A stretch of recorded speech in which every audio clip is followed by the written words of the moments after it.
사랑하는 대학사부 드림 공동체 여러분, 시험 기간이시죠? 네, 시험 기간이시죠? 혹시 여기서 시험 다 마치신 분 계신가요? 별로 없네요, 그죠? 되게 자랑스럽게 드시는 장욱 형제, 네, 기억해 주시. 난 아직도 봐야 할 시험이 산더미다. 다른 분들 시험 안 보세요? 손 안 드신 분들은? 네, 그 옆에 있는 지체들한테 시험 많이 남아 있는 지체들한테는 좀 격려하는 말을 좀 했으면 좋겠어요. 다 같이 옆에 있는 지체에게 좀 격려했으면 좋겠는데 이렇게 얘기했으면 좋겠어요. 다 지나가, 이렇게 다 지나가. 성적에 관련 없이 다 지나가라고 이렇게 좀 했으면 좋겠습니다. 좀 위로가 되시나요? 옆에 있는 친구가 여러분을 위해서 중보하고 있을 줄로 믿습니다. 네, 오늘 우리가 함께 살펴보는 말씀에서도 여러분과 같이, 바로 저도 학생이니까 저와 여러분 모두와 같이 시험을 보는 한 인물이 등장합니다. 바로 예수님이 출제한 시험 문제, 어떤 교수님이나 선생님이 출제한 문제가 아니라 바로 우리의 최고의 선생 되신 예수 그리스도께서 제출한 시험 문제에 대해서 서술형도 아니고 즉석에서 바로 대답을 해야 되는 구술형 문제를 푸는 여인이 등장합니다. 오늘 함께 시험 출제자 예수님과 그리고 그것에 대해서 대답을 하는 수로보니게 여인 사이에서 발생하는 사건을 함께 살펴볼 텐데, 함께 말씀을 나누면서 먼저는 예수님이 어떠한 분이신지를 꼭 알아야 되고요. 두 번째는 그리스도인이면서 학생인 우리가 시험 기간에 혹은 직장인으로서 우리가 연말 혹은 월말에 폭풍 업무철 같은 그럴 때에 어떻게 해야 되는지, 그리고 취업 준비생으로서 혹은 여러 가지 문제를 마주하는 사람으로서 우리의 자세가 어떠해야 하는지를 함께 살펴봤으면 좋겠습니다. 함께 읽은 말씀 속에서 예수님은 고향 땅에서 갑자기 떠나십니다. 오늘 같이 함께 읽은 말씀 24절에 보면 거기를 떠나라고 하시는데, 여기 거기도 이방 땅이고 그 전에 갈릴리 유대 땅에서 사역을 하시다가 갑자기 두로와 시돈이라는 지방으로 이동을 합니다. 두로와 시돈은 여러분들이 알고 있는 페니키아 아시나요? 네, 그런 곳이 있습니다. 네, 그런 곳이 있는데 있어요. 네, 인터넷 찾아보시면 나오는데 두로와 시돈이라는 지방으로 이동을 합니다. 거기서 갑자기 어떤 한 여인이 달려오죠. 어떤 여인이냐면 귀신 들린 딸을 가진 한 여인이 달려와서 예수님께 갑자기 무릎을 꿇고 간구를 합니다. 어떻게 간구하냐면 제 딸이 귀신이 들렸는데 이 더러운 귀신 나가게 해달라고 간청을 하죠. 근데 조금 이상합니다. 예수님이 평소 같으면 고쳐주죠. 네 죄를 사하였다 하면서 고쳐주시는데 오늘은 단박에 거절을 하십니다. 그죠? 단박에 거절을 하시는데 더 황당한 것은 그냥 거절하면 되는데 싫어, 나 안 고쳐줄래 라고 하시면 되는데 개 취급을 합니다. 조금 당황스럽죠, 그죠? 개 취급을 하시면서 개한테는 그런 거 안 해줄 거야 라고 하면서 어떻게 보면 좀 모멸감을 줄 수도 있죠. 그래서 좀 헬라어 원문에 좀 가깝게 해석을 하면 이게 좀 쌍욕일 수도 있는, 강아지라고 표현을 하긴 하는데요, 애완견이라고 표현하는데 좀 그죠? 우리에게는 좀 개 취급하면 좀 그렇잖아요, 그죠? 근데 그런 모멸감을 당하는데 여인은 아랑곳하지 않습니다. 아랑곳하지 않고 뭐라고 얘기하냐면 말대꾸를 하죠. 어떻게? 강아지도 상 아래 떨어진 것은 먹습니다 라고 하면서 하죠. 말대꾸 하는데 그 말대꾸에 당황해서인지 모르겠는데 예수님은 갑자기 태도를 바꾸시죠. 어떻게 태도를 바꾸죠? 평안히 가라, 네 딸에게서 귀신이 떠나갔다 하십니다. 다 같이 읽었잖아요, 그죠? 공감이 안 되는 것 같아요, 그죠? 함께 읽었는데 저만 이렇게 이소부화를 읽는 것 같은 느낌이, 우리 같이 읽었잖아요, 그죠? 물론 한 번 읽어서는 이 말씀이 쉽게 안 와닿을 수도 있어요, 그죠? 좀 이 말씀 본문을 연구해 보면서 그냥 보다 보면 갑자기 고쳐달라고 하는데 개 취급을 하면서 욕하고 고쳐주지도 않아. 그런데 말도 안 되는 소리를 했는데 갑자기 고쳐줬다고 집에 가라 그래요. 좀 맥락 자체가, 불교 혹시 보면 참선을 추구하는 방법 중에 화두를 던진다는 게 있어요. 그래서 갑자기 어떤 스님이 주지 스님한테 가가지고 깨달음을 주세요라고 했는데 갑자기 대가리를 때려요. 대가리라고 죄송한데 이게 갑자기 머리를 때리면서 뭐라고 말하냐면 갑자기 이상한 말을 던져요. 맥락도 없는. 그런 상황과 같은 거가 좀 느껴졌어요. 여러분 안 그러시나요? 네, 안 그럴 수 있어요. 저만 그럴 수도 있지만 그렇게 와닿았어요, 처음에는. 그냥 처음에 고쳐달라고 했는데 너는 이방인이니까 안 고쳐줄 거야 라고 직접적으로 얘기를 하시면 되는데 그렇게 하시지 않았다는 겁니다. 이게 마가복음만 보면 여러분들이 이해가 안 될 수도 있어요. 물론 이해 다 하신 분도 계시겠지만 우리가 한 번 읽어서는 쉽게 이해가 안 돼요. 마가가 그렇게 기록을 하기 때문입니다. 이 사건과 동일한 사건이 마태복음 15장 21절 말씀에는 기록이 되어 있어요. 근데 마가는 보통 간략하고 생략해서 서술하는 편입니다. 이와 달리 마태나 누가와 같은 경우는 상세하게 기술을 하는데, 오늘 말씀을 명확하게 이해하기 위해서는 마태복음 15장 말씀과 함께 대조해 가면서 좀 본문을 봐야 돼요. 그래서 갑자기 고쳐달라고 했는데 말도 안 되는 이상한 소리, 개들에게는 먹을 거를 주지 않아 라고 하면서 거절을 하신단 말이에요. 대체 왜 이런 얘기를 했을까? 여러분 궁금하시죠? 네, 그럴 줄로 믿습니다. 같이 보시면 15장 22절 한번 볼게요. 15장 22절을 보시면 수로보니게 여인이 예수님께 달려올 때 예수님을 가리켜서 뭐라고 외치죠? 앞에 뜨잖아요, 그죠? 다 같이 뭐라고 외쳐요? 다윗의 자손이여라고 외칩니다. 그래서 거기까지만, 다윗의 자손이여라고 외쳐요. 이 말을 들은 예수님이 이 여인이 과연 이 다윗의 자손이란 5글자를 알고 하는 얘기인지 궁금해하십니다. 우리가 궁금해하는 것처럼. 그래서 이 다윗의 자손이라는 것을 들으시고 27절과 같은 말씀을 하시는 거예요. 걔에게는 주지 않아 라고 얘기를 하시는 거예요. 그러면서 거절을 하시는데, 당시 사람들이 알고 있었던, 그리고 구약 성경을 아는 사람이라면 알 수 있었던 다윗의 자손이라는 단어가 가지는 의미가 무엇일까요? 혹시 아시는 분 있나요? 메시아. 그리고 우리에게는 구원자라고 쉽게 알려져 있죠. 그래서 에스겔 34장 말씀에 보면 메시아는 이스라엘 백성에게 구약에서 약속된 구원자를 의미했습니다. 복음서 이곳저곳에서 보면, 오늘 말씀 아니더라도 다른 데서 보면 병자들이 예수님께 나아갈 때 뭐라고 외쳐요? 다윗의 자손 예수여, 내 병을 고쳐주셔서 나를 불쌍히 여기소서라고 하잖아요. 동일한 의미입니다. 다윗의 자손 예수가, 구원자이신 그 예수가 자신의 병을 고쳐줄 수 있을 거라고 믿었기 때문에 그렇게 외치는 겁니다. 같이 에스겔 34장 16절 말씀을 볼 텐데 한번 앞에 띄워주시죠. 네, 보시면 병든 자를 고친다고, 병든 자를 강하게 하신다는 말씀이 있어요. 그 메시아, 거기서 약속된 메시아가 병든 자를 고쳐주실 거라는 믿음을 있었기 때문에 예수님이 보여주는 그것에 따라 다윗의 자손이라는 걸 믿음으로 고백할 때에 그들이 병남을 얻었던 거죠.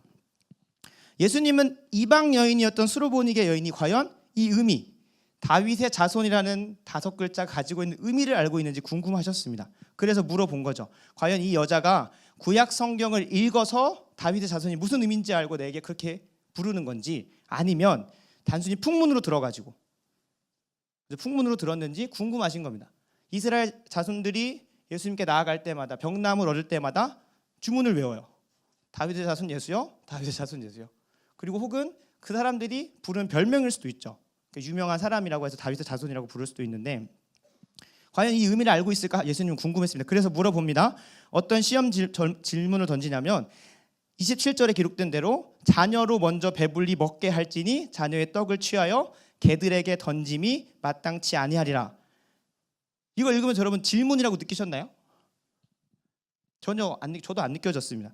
근데 고민을 해보다 보면, 말씀과 함께 생각을 하다 보면 이것을 조금 쉽게 풀어 쓴 이렇게 질문을 바꿀 수 있습니다. 한번 띄워주시죠.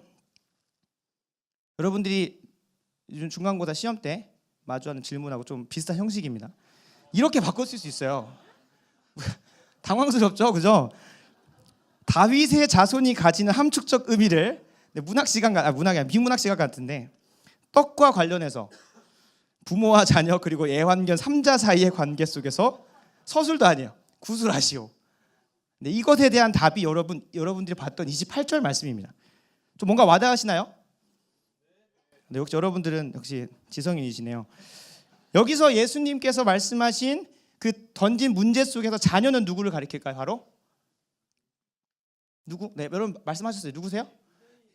예수님이 아니라 유대인 이스라엘 백성들을 가리킵니다.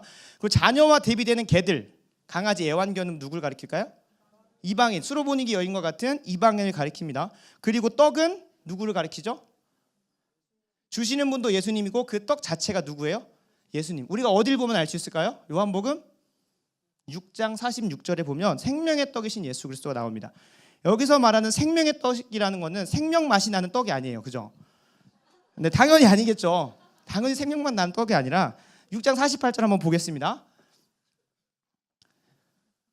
네, 내가 곧 뭐다? 생명의 떡이니라. 그 다음에 50절을 보시면 이는 하늘에서 내려오는 떡이 사람으로 하여금 먹고 죽지 아니하게 하는 것이나 여러분들에게 뭘 주신다는 거예요? 생명을 주신다는 거예요. 51절의 말씀도 보면 여러분들에게 영생을 주시는 떡이라고 나옵니다. 하늘에서 내려오는 살아있는 떡이라고 말하고 있습니다. 생명의 떡이. 그러니까 생명만 나는 떡이 아닌 거예요.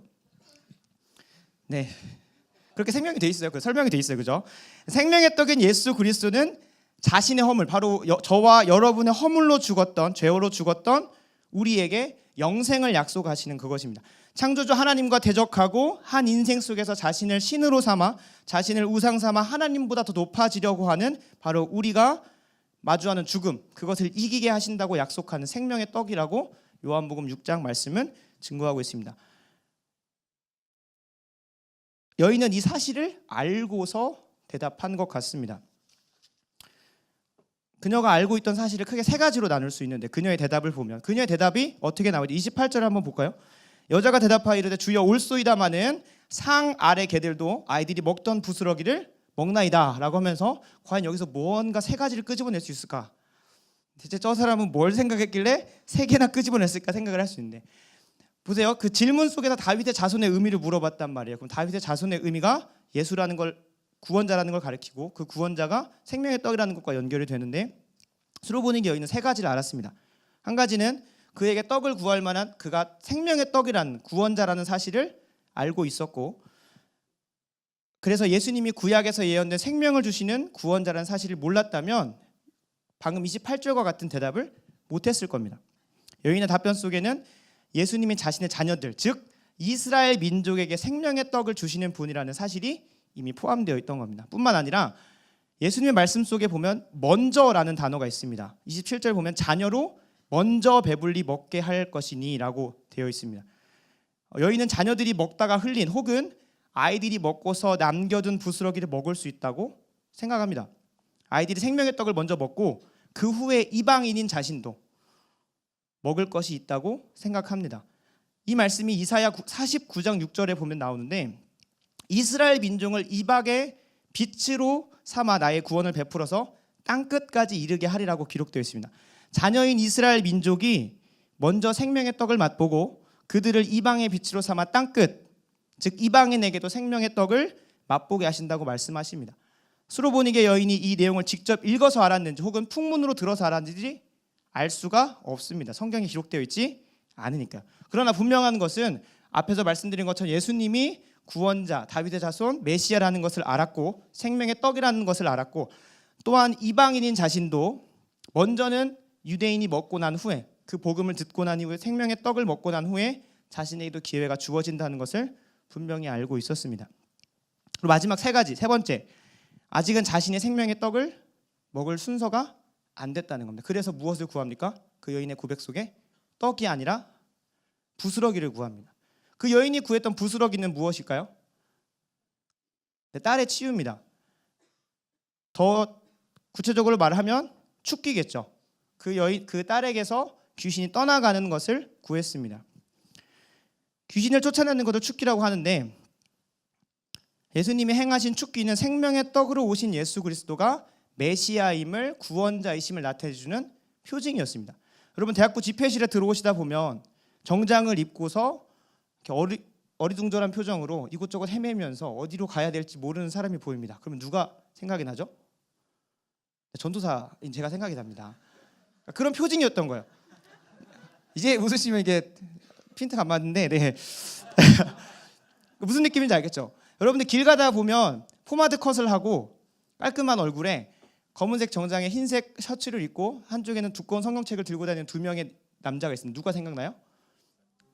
몰몬교가 생각나야 됩니다, 여러분. 네, 뭐 몰몬교가 진리라는 게 아니라 그러니까 그런 표징이었다는 거예요. 예수님께서 축기를 하셨고 누군가를 고치고 누군가에게 생명의 떡을 준다는 것 자체가 예수님 메시아라는 증거 중에 하나였어요. 근데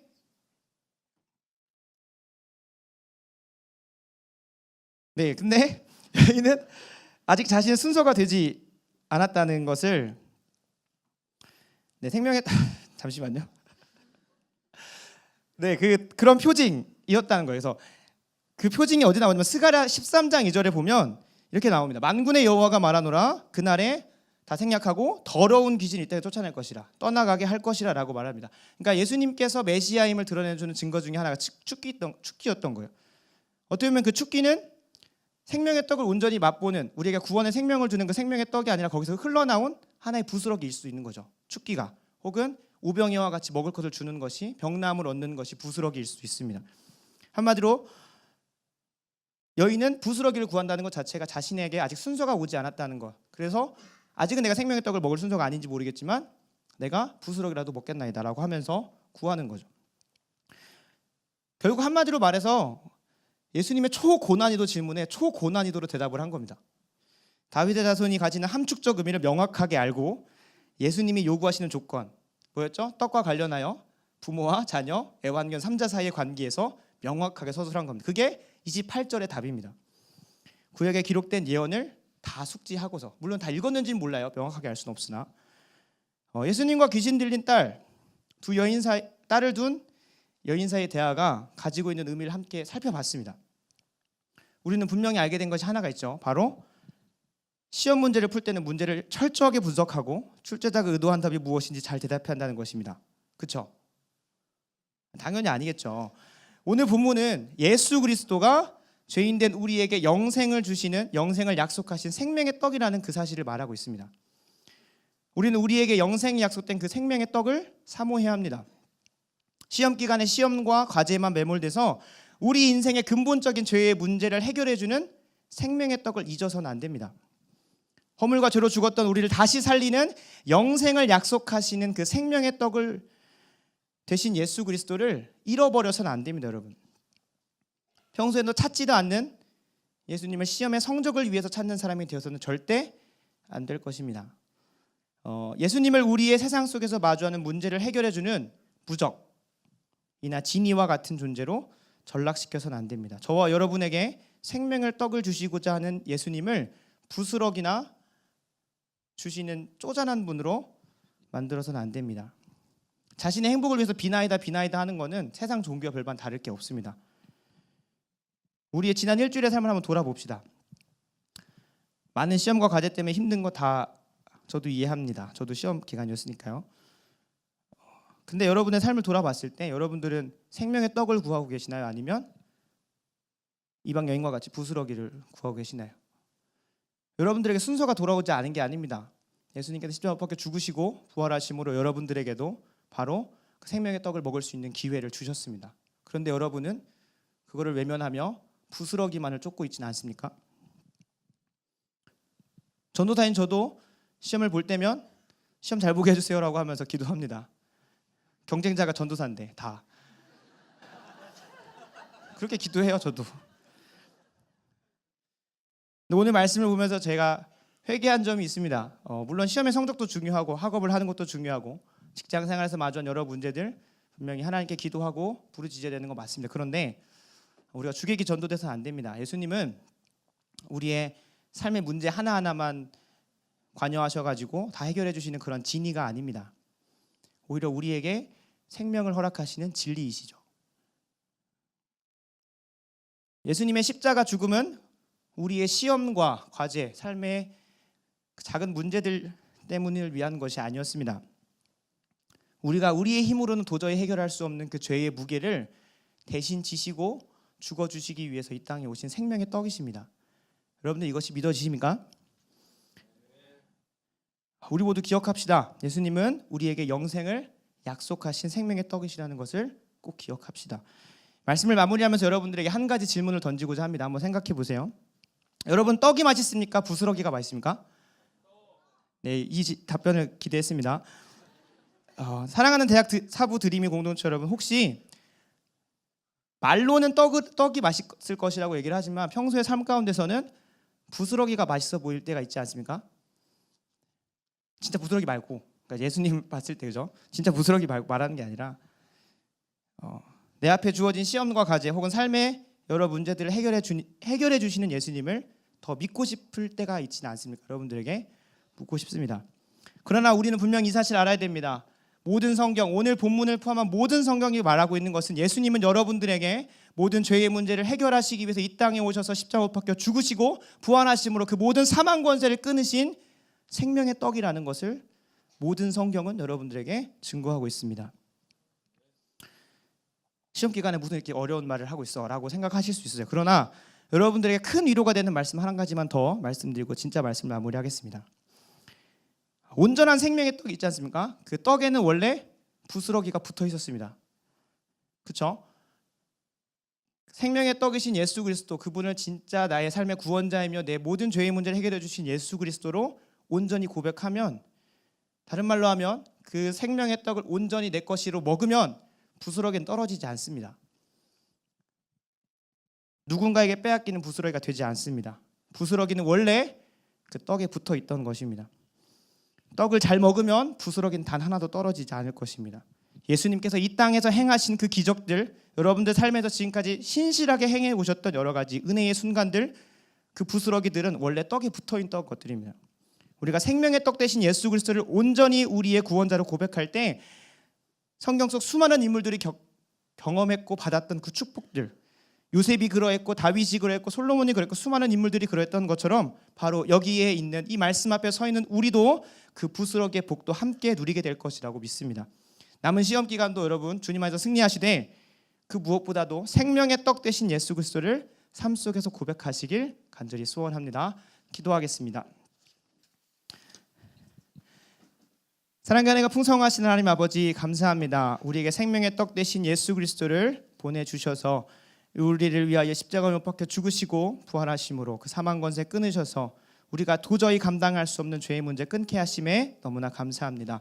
하나님, 우리가 회개하는 것은 지난 시험 기간 동안 혹은 월말 월초에 여러 가지 삶의 문제 때문에 주님을 잃어버리고 잊어버릴 때가 많았음을 아버지 앞에 회개합니다. 주님 우리에게 구원을 허락하신 진리이십니다. 그것 하나만으로 하나님 아버지 앞에 감사할 수 있고 참 소망이며 참 기쁨 되시다는 것을 고백할 수 있는 그러한 성숙한 그리스도인 진짜 주님의 제자가 되게 하여 주시옵소서. 하나님, 삶의 문제가 너무나 버거워서 생명의 떡 대신 예수 그리스도를 나 몰라라 하고 부스러기만 쫓지 않는 인생이 되게 하여 주시옵소서. 진정 생명의 떡 대신 예수 그리스도를 우리의 삶의 구주로 모시고 살아갈 수 있는 사랑하는 대학사부 드림의 공동체 모두가 될 수 있도록 주님 함께하여 주시길 간절히 소원합니다. 남은 시험 기간도 승리하게 하여 주시옵소서. 함께하실 줄 믿사오며 살아계셔서 언제나 우리를 위하여 중보하고 계시는 예수 그리스도 이름으로 기도합니다. 아멘.